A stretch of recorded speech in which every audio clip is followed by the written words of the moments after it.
நம்ம எல்லாருக்குமே நம்ம என்ன லக்னம்ங்கிறது நமக்கு தெரியும். ஆனா, நம்ம லக்னாதிபதி யாருங்கிறது வந்து நம்ம நெறைய பேருக்கு டவுட்டா இருக்கும். அதுக்காக தான் இந்த வீடியோ.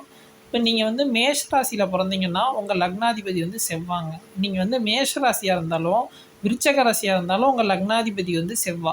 நீங்க ரிஷப ராசியாவோ, துலாம் ராசியாவோ இருந்தா உங்க லக்னாதிபதி வந்து சுக்கிரனுங்க.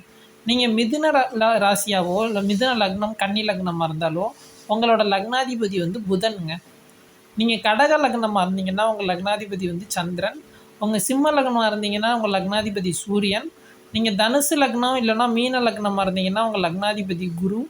நீங்கள் மகர லக்னமாக இருந்தீங்கன்னா இல்லை கும்ப லக்னமாக இருந்தீங்கன்னா உங்கள் லக்னாதிபதி சனி. நீங்களாம் இந்த லக்னமாக இல்லை ராசியாக இருக்கும்போது உங்களோட லக்னாதிபதி உங்களால் தான் இருக்கும். இதை நீங்கள் தெரிஞ்சுக்கிட்டீங்கனாலே இந்த வீடியோலாம் பார்க்குறதுக்கு உங்களுக்கு ஈஸியாக இருக்கும். நம்ம எந்த லக்னத்தில் பிறந்திருந்தாலும் நம்ம லக்னாதிபதி ஸ்ட்ராங்காக இருக்க வேண்டியது ரொம்ப முக்கியங்க.